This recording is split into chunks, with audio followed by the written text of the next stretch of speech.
Hello, Kim, it's me. Yes, John, how are you? Oh, I'm just fine. I'm just calling to let you know that I do want to see Andrew tomorrow. All right. I tell you, trying to get a visit with that kid is as hard as spiriting someone out of the country. Oh, were you thinking of doing that? No, not at all. Just a figure of speech, that's all. Well, not a very well-chosen one. Yes, all right. Let's not, it's a matter of semantics. Let's not get into that, okay? Listen, I do want to pick him up tomorrow. What time would be good? Well, just so it's not too early. He has to go to play school. Right, okay, so what time? Noon. That kind of cuts my time short with him, you know? Well, John, for heaven's sake, you'll have the whole rest of the day with him. Well, it's been a while, you know. I'd like to spend an entire day with my son alone, just the two of us. All right, John. Okay, fine. Listen, I'll see you tomorrow then, okay? I'll have him ready. Goodbye. What did John want? Oh, he's picking Andy up tomorrow to visit with him. He seems to be so concerned about seeing him alone.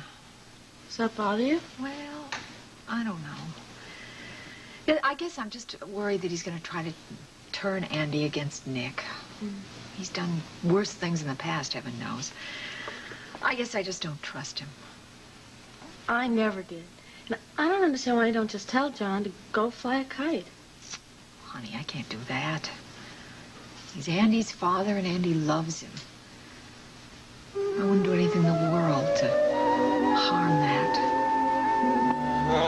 So since John Dixon and about everybody else in town thinks I'm trying to get Dee to get this divorce because of purely personal reasons, I told Dee I'd be more than happy to hand over the case to somebody else. Well, what was her answer? She refused. She said she needed me. As her attorney, you mean? I suppose that's what she meant. Well, Tom, I think you still have a personal interest in the case, right? Yeah, I sure do. Yes, I thought so. Well, does this mean you're going to take John Dixon to court one of these days? Oh, I guess I'm going to have to, but it's going to be a mess. I mean, even proving irreconcilable differences is going to be rough.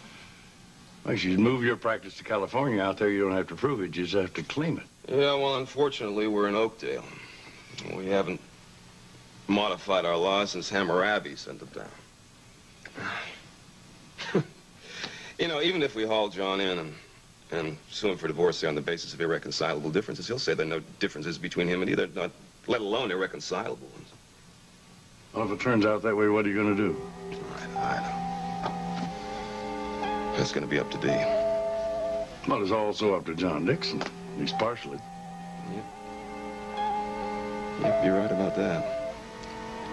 John is still a force to be reckoned with.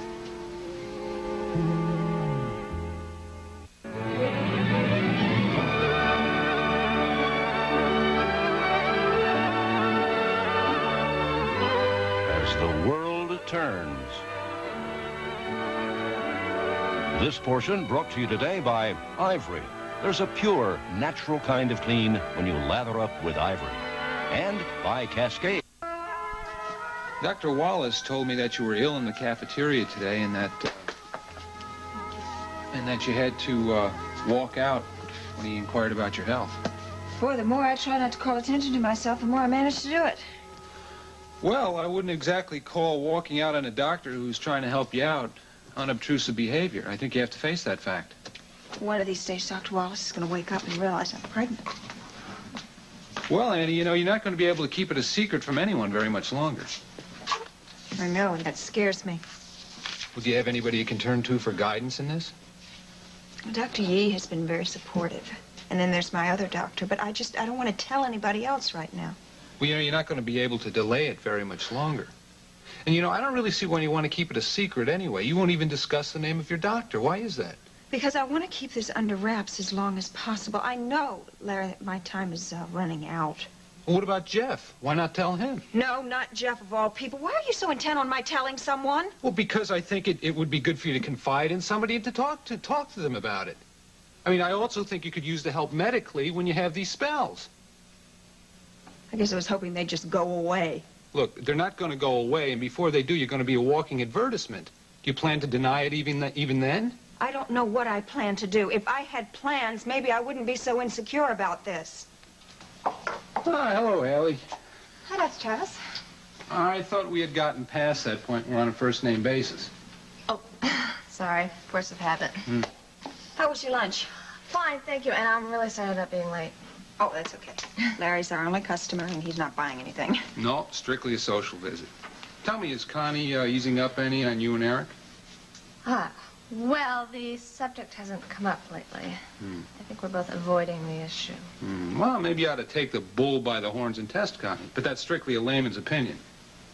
I'll think about it. Well, anyway, it was nice talking to you, Annie. Think about what I said. I will. Thanks. Sure. See you around. So long, Hayley. Bye. Hey, would you mind taking over this store for me? Yeah, sure. Haven't you had any lunch yet? Oh, no, I'm not talking about for now. I mean for a few days. I need a vacation, and if you could handle this place, it would really be a godsend for me. Well, if you think that you can trust me, I'd love it. Of course I can trust you. You wouldn't be working here if I didn't trust you. Well, great. I think it'll be really neat to be in charge of the whole place by myself. Be a very big favor to me.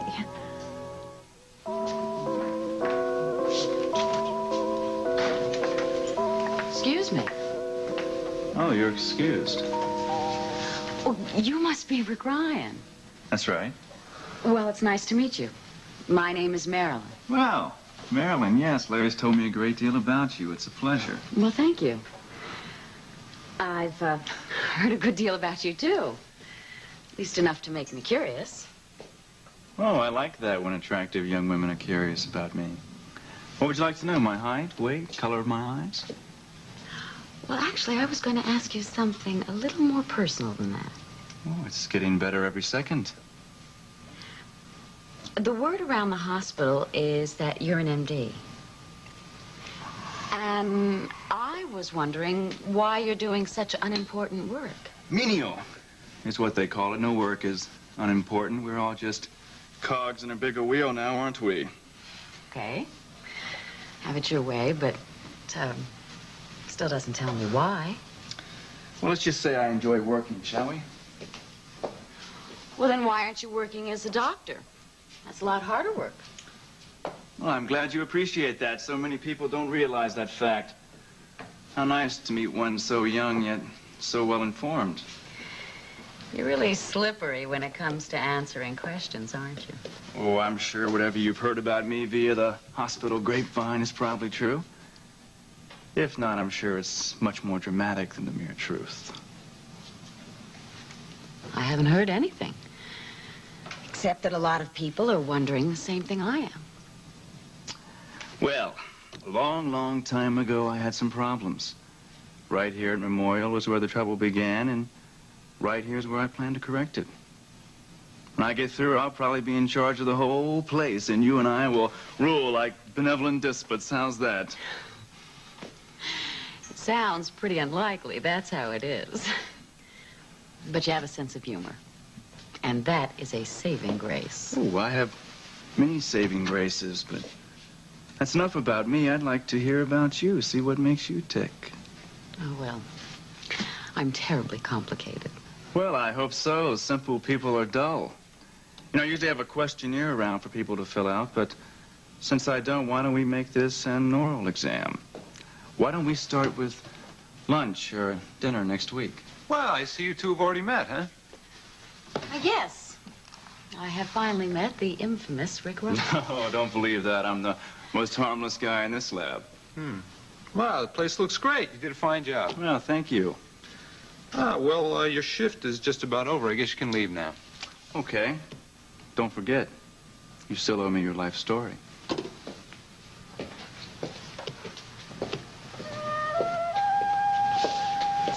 Fresh guy, huh? But nice. Tell me, what really gives with him? I mean, he's an MD, isn't he? Yeah. Well, then, what is he doing here? Well, Rick got into some trouble a while back, and he's making amends. Well, then it was true, then. But then I don't understand why the hospital would let him do that. Well, Rick has some saving attributes. You see, his brother-in-law is James Stenbeck. Hello? Well, I am glad that you're home. I'm glad I'm here. Can I fix you a drink? No, thank you. Well, you certainly have been working hard. Well, the closer we get to the opening, the harder we have to work. Stan Harper suggested that we have a private preview, which is what we had thought of anyway. What do you think? Well, that sounds like a good idea to me. You certain I can't get you a drink? No, thank you. Margo came to see me today. Margo Montgomery. You know more than one Margo? Just the one. That's enough. It certainly is. What did she say to you? Can't you guess? Come on, Barbara. I mean, about the last thing in the world that I want to do is sit around here and try to guess what Margo Montgomery said to you. More about her consuming passion for me, I suppose. She told me that she found you and Connie Wilson together, and that you were quite close. Kissing, in fact. Connie Wilson? That's right. Come on, Barbara. Oh, you find it as preposterous as I do, Santa? Of course I do. Margo has really become demented. Then she didn't find you together? Well, she did find us together. It was strictly business. Wouldn't you know if she saw you together? No, I wouldn't. I mean, you see, Connie and I have had several meetings about her business dealings with Stan Harper. She came to me, asked me for my advice, and I gave it to her. I understand that. That's all well and good. But my question to you is, did Margo find you kissing Connie Wilson? Stanley, I waited for you in the hotel room. Where were you? Oh, I'm sorry, Connie. I should have called, but it wasn't convenient. I was talking to Barbara Stenbeck. I see. And now I think you and I need to talk.